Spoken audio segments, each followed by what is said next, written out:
Resmi kembali lagi di MHB Project. Jadi hari ini kita akan bahas mengenai perusahaan yang menurut gue sebaiknya collab saja ya, yaitu seperti yang kalian lihat di thumbnail sama judul ya, Adobe. Oke, kenapa gue bisa bilang gitu? Karena menurut gue ini adalah salah satu perusahaan yang paling tamak sedunia ya. Tamaknya itu di mana? Ya lu lihat aja ya, produknya mereka hampir semuanya itu berbayar semua ya, nggak ada yang gratis. Padahal mereka kan perusahaannya udah gede gitu kan, ya paling nggak kayak Microsoft gitulah, lama-lama ngasih misalnya Office gitu yang versi browsernya gratis. Nah ini nggak ada sama sekali, Cuk. Satu-satunya hal yang gue masih punya sedikit banget respect sama Adobe adalah mereka itu masih gratisin Mixamo ya. Misalnya nih website jadiin berbayar, gue nggak tahu lagi bro, it's over, it's totally over. BTW kalau kalian nggak tahu, Mixamo itu adalah website rigging ya. Maksudnya kalian punya karakter apa gitu, kalian bisa animasiin pakai preset yang udah tersedia di sini ya gitu. Awal mula ketamakannya mereka itu sudah ada sejak tahun, gue juga sampai lupa, kira-kira kalau menurut Google itu 2011 sampai 2013an. Dengan mereka itu mulai ngubah dari awalnya mereka itu jualan produk satu kali beli ya, jadi kalian bisa misalnya kalau beli Photoshop itu $700 lah gitu, ya udah sekali beli aja, nggak usah bayar per bulan gitu ya. Nah sekarang habis 2011 2013 itu semuanya itu dijadiin langganan semua gitu. Ya gue tahu ini tuh nggak terlalu ngefek sama masyarakat Indonesia ya, pastinya ya mayoritas tetap bakal bajak software ini ya. Tapi misalnya dibikin nggak berlangganan, dibikin satu kali bayar ya, $700 sebulan itu masih possible kalau kalian itu perusahaan gitu kan. $700 itu apa sih, kayak satu bulan gaji kan kurang lebih. Yang gue bermasalah adalah software yang mereka bikin ini kan sebenarnya nggak perlu support ya kalau misalnya udah dibeli gitu. Misalnya softwarenya itu udah diinstal gitu terus nge-lag gitu kan urusan usernya, bukan urusan mereka ya kan. Kalau misalnya ada bug itu kan juga termasuk tanggung jawab mereka karena mereka yang bikin softwarenya kan. Maksud gue adalah dari pihak Adobe-nya, mereka kan nggak perlu ngeluarin biaya terus-menerus supaya aplikasi ini bisa digunakan ya. Mereka nggak perlu nge-hosting server gitu kan, nggak perlu kan ya. Jadi menurut gue ya gak ada alasan buat Adobe ini bikin softwarenya itu jadi bentuknya berlangganan ya. Apa yang mau dilangganin gitu? Menurut gue malah lebih cocok game multiplayer gitu ya yang bikin berlangganan. Kenapa? Karena misalnya game itu gak nyediain server ya mereka nggak bisa dimainin gitu. Kayak CS misalnya Valve nggak punya server gitu kan, nggak bisa main ya, mau main sama siapa, sama bot. Dan kemudian datang apa? Ya bener, AI. Oke, jadi gini bro, Adobe kan udah punya market cap yang gede banget ya, itu bikin mereka punya market share yang kalau dibandingin kompetitornya, ya kompetitornya hampir nggak bisa nyaingin ya. Pas AI di viral ya, Adobe juga FOMO tuh, nggak mau ketinggalan dan mulai integrasiin AI ini ke produk-produk mereka ya. Dan itu sah-sah aja ya, akhirnya Adobe ini punya alasan supaya model pembayaran mereka itu berlangganan aja, karena khusus buat fitur AI ini prosesinya itu di server Adobe ya, jadi mereka akhirnya butuh server buat ngejalanin suatu fitur di aplikasi mereka ya, walaupun mayoritasnya masih jalan di komputer usernya sendiri sih. Ya jadi masalah adalah setahun yang lalu atau sekitar 2023 lah, itu ada bikin perubahan kebijakan di mana interpretasi orang-orang itu kayak kalau misalnya lu mau pakai software kita ya lu harus ngebolehin kita pakai karya lu buat training AI kita ya. Sebenarnya ini cuma kesalahan pemilihan kata dari tim Adobe-nya sih yang bikin orang itu menafsirkannya bisa ambigu ya. Mereka tuh nggak bikin dataset dari project Photoshop kalian atau Premiere Pro gitu, nggak ya. Mereka itu dapat datasetnya dari konten yang udah ada lisensinya. Contohnya itu Adobe Stock ya, dimana kalian ya kayak jual hasil karya kalian ke Adobe, lalu juga di public domain, artinya ya kurang lebih dari internet gitulah. Bisa dilihat juga di link ini ya, linknya di deskripsi. Kalau di sini statementnya mereka itu ya benar-benar nggak pakai semua data di Creative Cloud ya.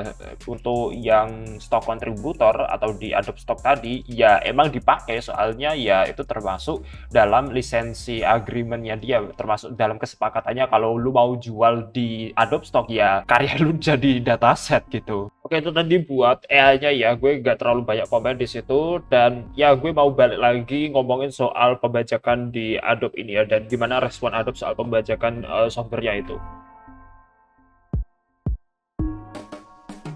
Jadi Adobe ini termasuk salah satu perusahaan yang benar-benar mau perang ya sama pembajaknya. Seberapa niat Adobe dalam memberantas pembajakan ini bisa dilihat dari pembajaknya yang paling gede namanya ya. Oke, gue nggak mau nyebutin nama pembajaknya itu apa, tapi kalau kalian cari nama ini di Google, itu udah hampir benar-benar hilang di telan bumi ya. Nggak ketemu website utamanya dulu itu di Reddit ya, tapi sekarang kalau lu cari itu udah hampir nggak bisa ditemuin ya. Dan kalau nggak salah gue udah pernah masuk Discord-nya loh, tapi kayaknya gue cari itu nggak ada. Iya, kayaknya Discord-nya juga ikutan hilang ya. Ya, kayaknya mereka ngungsi ke Revolt ya, yang lebih fleksibel gitu, dan kayaknya mereka punya website baru deh ya di sini itu. Kurang tau lah gue.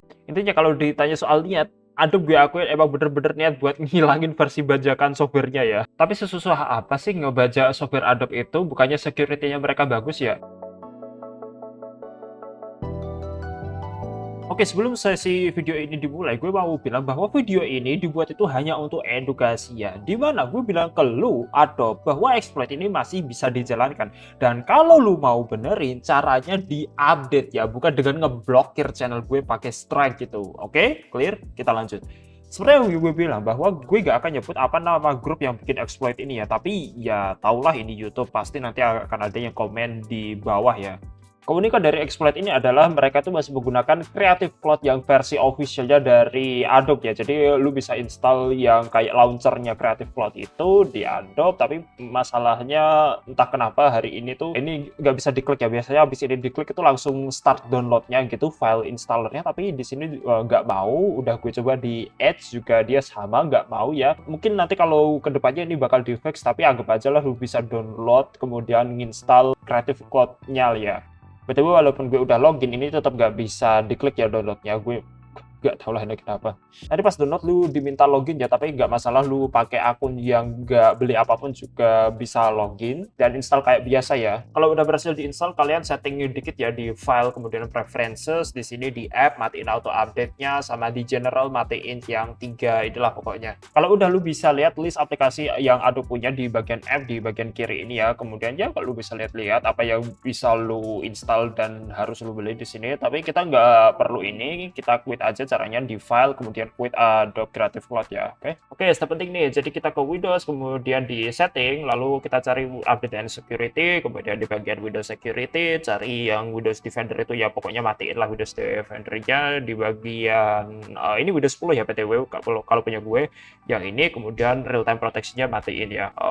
OBS gue mati, tapi intinya diasin aja lah. Oke, jadi kalau sudah kayak gini Windows Defender lu artinya udah mati ya. Berikutnya kalian zipnya ekstrak ya. Ini bentuknya zip ini supaya kalau pas nggak dipakai itu nggak dihapus sama Windows Defender ya. Kalau udah nanti hasil ekstrakannya kalian bisa buka kayak program biasa lah seperti ini UI-nya. Kalau sudah, kalian klik search ya di bagian sini.